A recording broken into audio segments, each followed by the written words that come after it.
Friends. Okay, so so today we are going to start a new concept for admission of partner. So today's concept is revaluation account,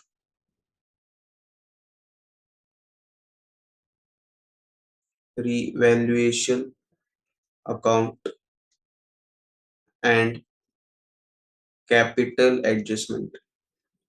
Revaluation account and capital adjustment. Okay,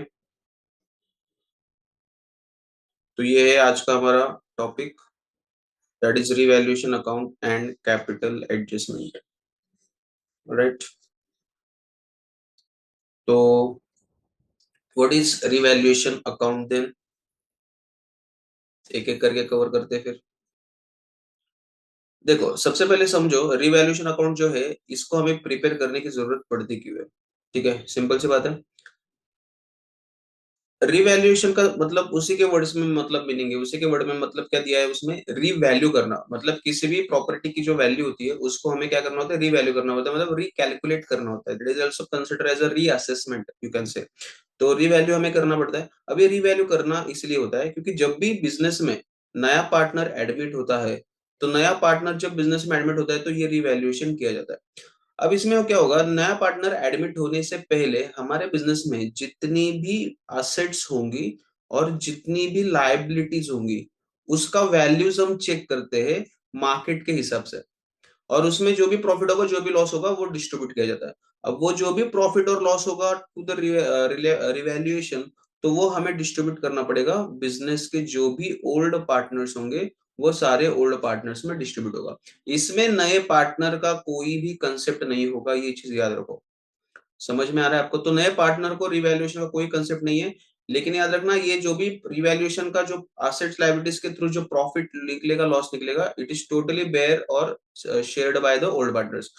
new partner को इसको कुछ नहीं मिलेगा क्योंकि वो admit होने से पहले की रिवैल्यूएशन होती है. ये समझ में आ रहा है आपको?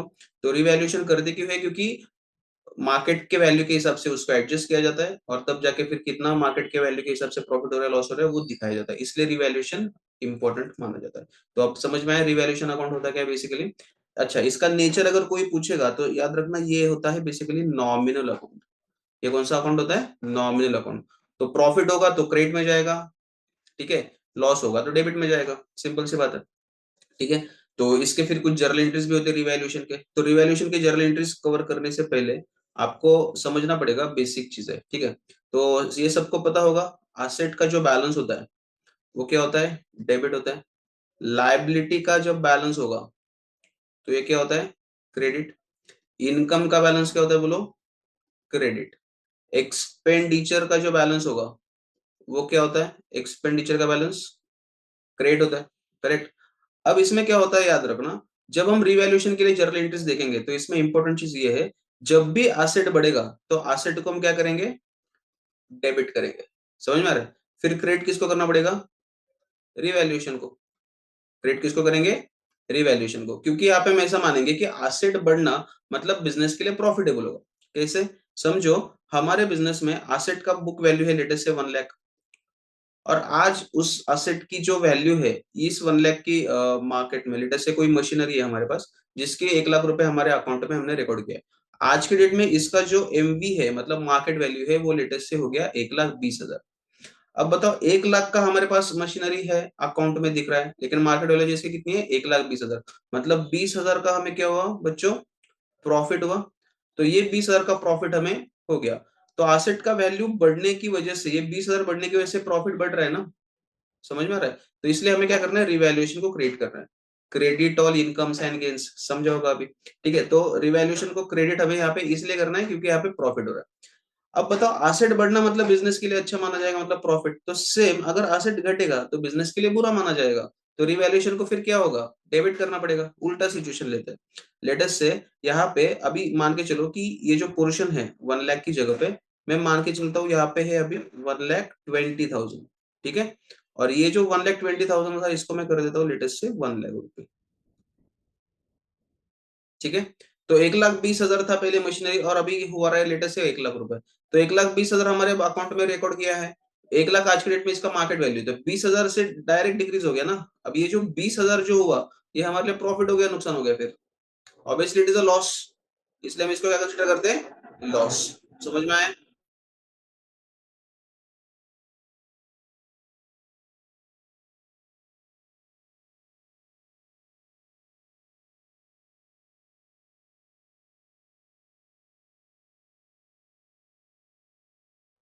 तो इसको क्या बोलेंगे फिर हम? Revaluation loss. क्लियर हो गया? तो बताओ, अब इसके बेसिस पे जब लॉस होगा तो क्या होगा फिर? रिवैल्यूएशन को क्या करेंगे हम? रिवैल्यूएशन अकाउंट को हमें करना है डेबिट, और क्रेडिट किसको करेंगे फिर? एसेट अकाउंट को। समझ में आ रहा है? ठीक है, अब ये जो लिखा है मैंने पूरा बोर्ड में, इसको पहले हटा देते हैं, नहीं तो कंफ्यूजन हो जाएगा आपको। हमने क्या जर्नल एंट्री लिखा, समझ में आ रहा है आपको? देखो, पहले जर्नल एंट्री हमने क्या किया है? पहला जर्नल एंट्री, हाँ, पहला जर्नल एंट्री हमने किया है asset account debit to revaluation account. Second entry हमने क्या पास किया? Revaluation account debit to asset account. बराबर? सही है। अब थर्ड जर्नल एंट्री इधर लिख देता हूँ मैं। अब एसेट बढ़ गया तो डेबिट कर दिया, और एसेट डिक्रीज हो गया तो क्रेडिट कर दिया। इतना भी समझ में आया तो भी बहुत है। और बाकी जो रिस्पेक्ट टू डेबिट क्रेडिट होगा वो किसको होगा? रिवैल्यूएशन को। क्यों, कैसे समझाया मैंने अभी? अगर प्रॉफिट होगा तो रिवैल्यूएशन को क्रेडिट होगा, अगर लॉस होगा तो रिवैल्यूएशन को डेबिट होगा। सिंपल। वैसे हम बात करते हैं अभी लायबिलिटी वगैरह की, ठीक है?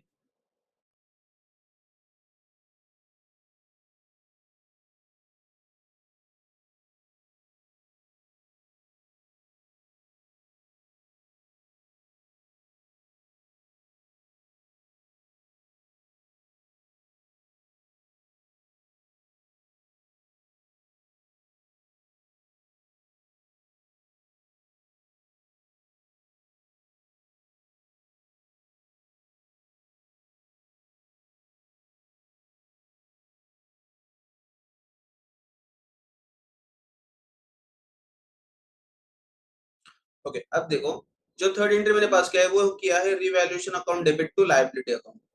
इसका मतलब क्या हुआ कि हमारे बिजनेस की जो लायबिलिटी है, ठीक है, अगर लायबिलिटी इंक्रीज होगा तो इसको हमें क्या करना पड़ेगा? क्रेडिट करना पड़ेगा, क्योंकि ओरिजिनल बैलेंस क्या है? क्रेडिट है। इसलिए रिवैल्यूएशन को हमने क्या कर मतलब यहाँ पे आप बोल सकते हो कि लायबिलिटी को हमने क्या कर दिया, इसलिए क्रेडिट कर दिया, और रिवैल्यूएशन को क्या करेंगे? डेबिट। देखो, बिजनेस में लायबिलिटी बढ़ना ये बिजनेस के लिए नुकसान होता है, इसलिए रिवैल्यूएशन को यहाँ पे डेबिट हो रहा है। उसके बाद अगर समझो लायबिलिटी डिक्रीज हो गई, तो लायबिलिटी डिक्रीज होगा, इसका मतलब ये कहीं ना कहीं हम बोल सकते हैं कि बिजनेस के लिए अच्छा माना जाएगा। तो रिवैल्यूएशन को हम करेंगे क्रेडिट, और लायबिलिटी का ओरिजिनल बैलेंस होता है क्रेडिट, जब डिक्रीज होगा तो इसको क्या हो जाएगा? डेबिट। इसलिए लायबिलिटी को हमने क्या किया? डेबिट किया। तो एंट्री क्या पास होगी फिर? Fourth, liability to revaluation. ये किस चीज की एंट्री पास की, समझा? एसेट को इंक्रीज कर दिया, एसेट को डिक्रीज कर दिया, फिर उसके बाद लायबिलिटी को इंक्रीज कर दिया, फिर लायबिलिटी को डिक्रीज कर दिया, through revaluation account. Are you understanding this? ठीक है, अच्छा, अब एग्जाम में कैसे क्वेश्चंस पूछते हैं? ऐसे पूछते हैं क्या? यस, जर्नल एंट्री का बिल्कुल पूछे जा सकते हैं। सिर्फ रिवैल्यूएशन के ऊपर जर्नल एंट्रीज नहीं पूछी जाएगी, पूरा फुल फ्लेज क्वेश्चन रहता है एग्जाम में। याद रखना, आपको 10 मार्क का क्वेश्चन रहता है ये। ठीक है, कभी लेजर पूछते हैं, कभी जर्नल एंट्री पूछते हैं, कभी कभी जर्नल पूछ के भी लेजर पूछ लेते हैं। क्वाइट पॉसिबल हो सकता है आपको पूछा जाएगा कि prepare journal entries with balance sheet, ऐसा भी हो सकता है। ठीक है, तो ये क्लियर हो गया। अब रिवैल्यूएशन का फॉर्मेट देखते हैं फिर, जो अभी हमने पढ़ा ना ये बस एक छोटे फॉर्मेट में देखते हैं तो क्लियर और अच्छे से हो जाएगा। देखो, यहाँ पे दिख रहा है फॉर्मेट आपको। देखो, अब इसमें अच्छे से ध्यान से समझो। किसी भी बिजनेस में, एक सेकेंड, इसको थोड़ा सा अच्छे से देखते हैं।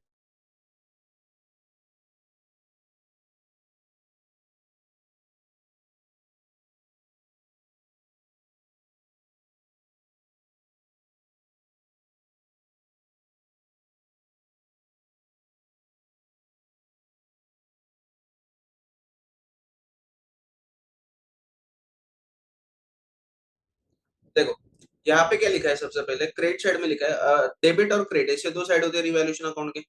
बराबर?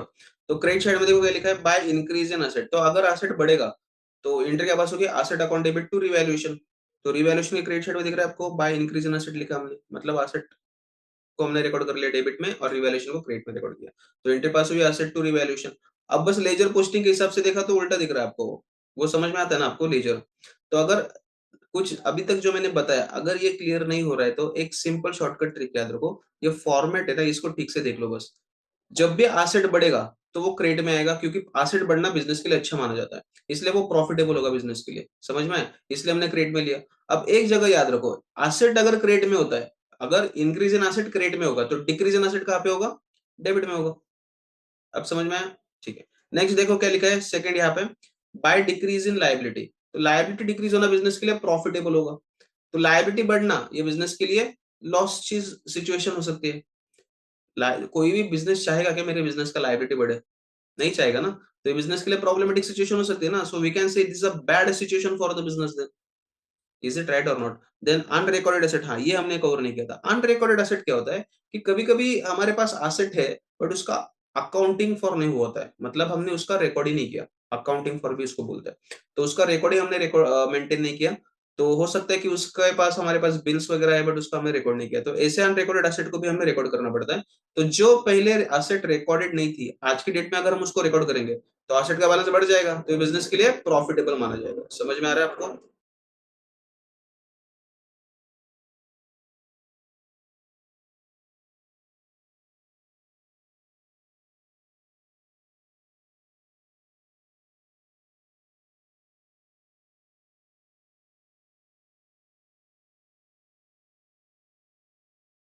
अब ये जैसे मैंने इसको अंडरलाइन किया, देखो अनरिकॉर्डेड लायबिलिटी। अनरिकॉर्डेड लायबिलिटी मतलब क्या? पहले एक लायबिलिटी क्रिएट हो चुकी है ऑलरेडी, बट हमने उसको रिकॉर्ड ही नहीं किया। अब रिकॉर्ड करना पड़ेगा, तो जब हम इसको अभी के टाइम पे रिकॉर्ड करेंगे तो सीधी सी बात है, हमारा जो लायबिलिटी वो क्या हो जाएगा? इंक्रीज हो जाएगा। बराबर? तो ये प्रॉफिटेबल सिचुएशन है या loss making situation? Loss making बोल सकते हैं, अच्छा नहीं ना बिजनेस के लिए, बैड है, इसलिए हमने डेबिट में डाल दिया इसको।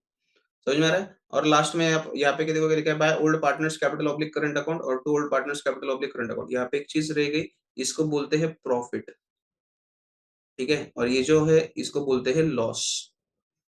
टोटल अगर ग्रैंड टोटल लेना है तो लेटेस्ट ऐसा टोटल भी आता है इसका, ग्रैंड टोटल जिसको बोलते हैं। तो अगर डेबिट में आप लिख रहे हो to old partners capital oblique current account, तो वो कौन सी सिचुएशन होती है? प्रॉफिट। मतलब क्या होता है, आपका ये जो क्रेडिट साइड का जो पोर्शन होता है ना, ये क्रेडिट साइड ये ज्यादा होता है और डेबिट साइड कम होता है, तब क्या आता है डेबिट में? To old partners capital oblique current account, ये आपका प्रॉफिट का सिचुएशन। और जब भी हमारा डेबिट साइड ज्यादा होगा और क्रेडिट साइड डिक्रीज होगा, तो वो हमारा हो जाएगा लॉस। तो ये जो है portion by old partners capital oblique current account, ये हमारे लिए लॉस माना जाएगा। Are you understanding this? तो इस समझ में आया ये रिवैल्यूएशन क्या होता है? क्लियर कट समझ में आ रहा है आपको ये? तो अभी तक हमने क्या कवर किया? सिंपल रिवैल्यूएशन क्या होता है, रिवैल्यूएशन क्यों बनाते हैं, इसका नेचर होता है नॉमिनल अकाउंट, ये हमने कवर किया है। रिवैल्यूएशन कब बनता है? नया पार्टनर बिजनेस में एडमिट होने से पहले बनता है। फिर हमने कुछ जर्नल एंट्रीज यहाँ पे चेक की, उसके लॉजिक्स हमने चेक किए यहाँ पे। क्लियर हुआ? ठीक है, बहुत सिंपल है ये। एग्जाम के लिए ऐसा समझ के चलो कि जो 10 मार्क का क्वेश्चन होता है ना आपका बच्चों, इसमें से इसका जो वेटेज होता है वो लगभग 2 से 2.5 मार्क होता है। क्लियर हो रहा है? तो आगे नेक्स्ट कंसेप्ट रहता है adjustment of capital.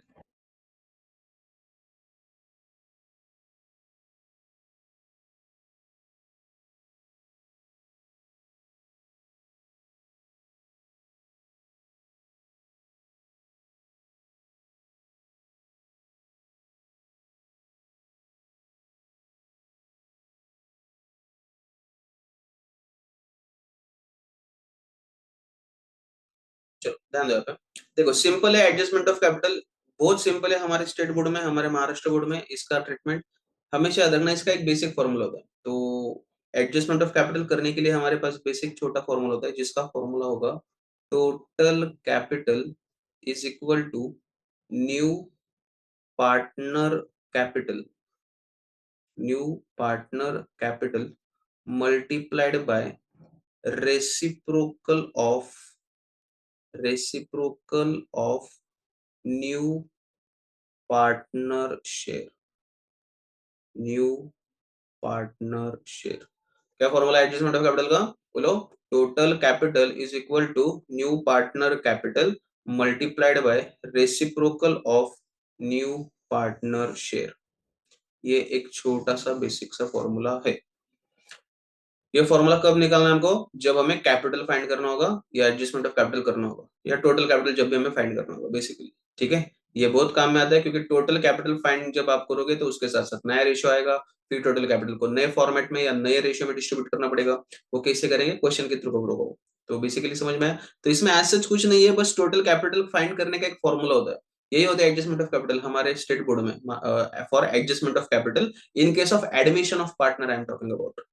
Are you understanding this? तो क्लियर हो गया, फिर यही फॉर्मूला हमें इसके बेसिस पे कवर करना है। अब कैसे होता है फिर टोटल कैपिटल? जनरली क्या होता है, लेटेस्ट एक एग्जांपल देता हूँ, मतलब थोड़ा अंडरस्टैंड होगा। ए एंड बी ऐसे दो पार्टनर है, इन्होंने समझो सी पार्टनर को बिजनेस में एडमिट कर लिया, let's say C is equal to new partner. अब ये जो सी नया पार्टनर होगा ना बिजनेस में बच्चों, इसका कैपिटल कॉन्ट्रीब्यूशन कुछ आएगा। तो कभी कभी क्या होगा क्वेश्चन में कि आपको दिया जाएगा कि सिर्फ नया पार्टनर जो है इसने लेटेस्ट से 10,000 का कैपिटल लेके आया, और इसको हमने बिजनेस में एडमिट किया है लेटेस्ट से 1/5 शेयर के लिए। कितने शेयर के लिए? 1/5 शेयर के लिए। तो इसके लिए उन्होंने बोला अभी, और एक एडजस्टमेंट आपको लास्ट में देंगे कि जो भी आपका कैपिटल है या नए पार्टनर का जो भी कैपिटल है, वो हमें क्या करना है, कैपिटल का जो भी डिफरेंस है वो कैश ऑब्लिक करंट अकाउंट को ट्रांसफर करना है। Whatever be the difference that you have to adjust it through, let us say cash oblique bank account, और let us say through current account. इसका मतलब ये होता है कि आपका जो कैपिटल का पोर्शन है वो आपको फाइंड करना पड़ेगा, इंडिविजुअल कैपिटल। अब इंडिविजुअल कैपिटल पार्टनर्स की निकालने के लिए पहले आपको पूरे फर्म की कैपिटल निकालनी पड़ेगी, उसी को बोलते हैं टोटल कैपिटल। तो इस सिचुएशन के हिसाब से अगर मैं लेटेस्ट से टोटल कैपिटल फाइंड करने की कोशिश करूं, तो क्या होगा फिर, total capital is equal to, okay come to the formula. क्या है फॉर्मूला? New partner capital. इस क्वेश्चन में न्यू पार्टनर कैपिटल कितना है? Is it 10,000?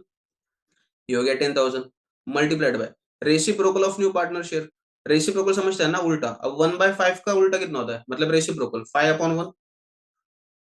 बताओ, 10,000 इंटू 5/1 इज इट 50,000? समझा क्या? अब ये जो 50,000 है ये क्या माना जाएगा, it is a total capital. 50,000 को क्या बोलेंगे, टोटल कैपिटल। अब आगे क्या करना होगा, ये जो 50,000 होता है इसको हमें फिर बांटना पड़ता है कौन से रेशियो में, न्यू रेशियो में। ये टोटल कैपिटल को फिर हम बांटेंगे न्यू रेशियो में, ठीक है। और न्यू रेशियो में बांटने के बाद फिर हमें इंडिविजुअल कैपिटल मिल जाएगा, और इंडिविजुअल कैपिटल एक बार मिल गया तो फिर डायरेक्टली हम जो भी डिफरेंस आएगा कैपिटल का वो हम कैश ऑब्लिक करंट अकाउंट को ट्रांसफर कर दें। समझ में आ रहा है? अभी जो मैंने आपको पढ़ाया ये हमें क्वेश्चन में करना है। कैसे करेंगे? जब क्वेश्चन सॉल्व करेंगे तब। अभी मैंने ये कंसेप्ट बस मुझे पढ़ाना था आपको, एडजस्टमेंट ऑफ कैपिटल, इसलिए मैंने ये आपके साथ कवर कर लिया। तो क्लियर हो गया? आज का इतना ही था। आज का काफी शॉर्ट रहेगा लेक्चर, इसमें यही एक हमारा कंसेप्ट बचा था। अभी नेक्स्ट इसमें से हम डायरेक्टली जब एंटर करेंगे तो क्वेश्चन में एंटर करेंगे बच्चों। जितना भी इंपॉर्टेंट है हमने जर्नल एंट्रीज भी कवर किए हैं गुडविल की, हमने कैपिटल कंट्रीब्यूशन का और गुडविल कंट्रीब्यूशन का भी जर्नल एंट्रीज कवर किया है, जब गुडविल कैश में लेके आते हैं तो क्या होता है। फिर हमने बहुत सारे कंसेप्ट कवर किए हैं, ठीक है। तो आज के लिए फिर मेरे लिए ऐसा लगता है मुझे कि is it sufficient for today? आज के लिए इतना काफी है फिर, क्योंकि इसके बाद हम डायरेक्ट एंटर करने वाले अभी क्वेश्चंस में। अब क्या करना है आपको, सुनो। जब भी हम क्वेश्चन सॉल्व करेंगे तो वो क्वेश्चन सॉल्व करने से पहले मेरा जब भी उसके ऊपर वीडियो आएगा क्वेश्चन सॉल्व करने का, तो पहले ये जो सारे वीडियोस मैंने अभी तक बनाए हैं वो सारे वीडियोस आपको अच्छे से देखना है, अच्छे से समझना है, फिर क्वेश्चन का वीडियो आप देख लेना। तब जाके आपको क्वेश्चन और अच्छे से समझ में आएगा, और मैंने हर एक चीज का अच्छे से लॉजिक एक्सप्लेन किया है बच्चों वीडियो में, ठीक है। और कुछ भी अगर डाउट होगा तो आप मुझे पूछ भी सकते हो कमेंट सेक्शन में, ठीक है। सो आर यू अंडरस्टैंडिंग दिस, जो आज हमने कवर किया है? ठीक है। सो shall we stop here for the day? Okay. So thank you so much. Have a good day. Bye.